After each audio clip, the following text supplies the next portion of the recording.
আসসালামু আলাইকুম সুপ্রিয় দর্শক, নতুন দিনের আজকে শিরোনামে আপনাদেরকে স্বাগত জানাচ্ছি।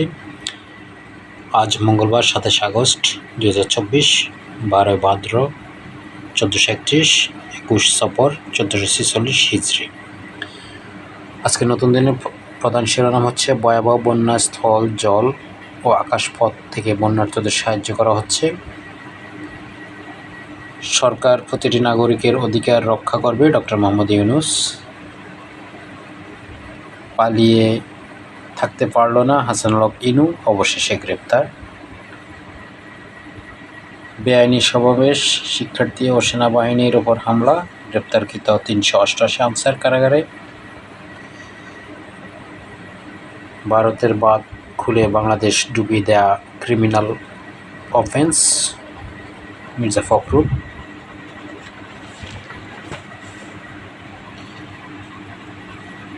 আনসারের ছদ্মবেশে এসে বিশৃঙ্খলার উদ্দেশ্য ছিল, আসিফ নজরুল।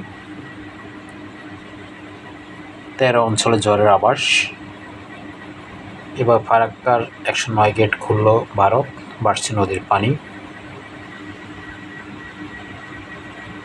তত্ত্বাবধায়ক সরকার ব্যবস্থা ফেরাতে রিভিউয়ের সিদ্ধান্ত।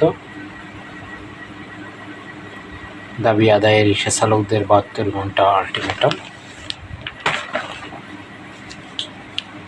জামাত নিষিদ্ধের প্রজ্ঞাপন প্রত্যাহার হচ্ছে আজ।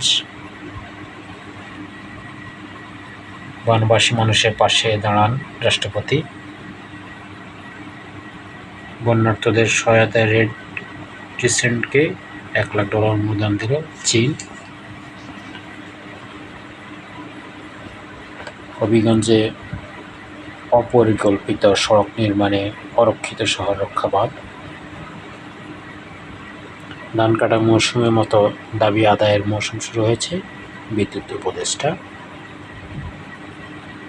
প্রভাবমুক্ত কমিশন করে ব্যাংক খাতকে উদ্ধারের আহ্বান। এদিকে আরেকটা শিরোনাম হচ্ছে শেখ হাসিনাকে দেশে ফিরিয়ে বিচার করা উচিত, পিটিআইয়ের সঙ্গে সাক্ষাৎকারে জিএম কাদের।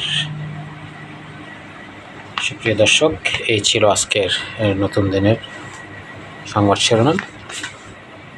আগামী দিন আপনাদের সাথে দেখা হবে। ততক্ষণ পর্যন্ত আল্লাহ হাফেজ।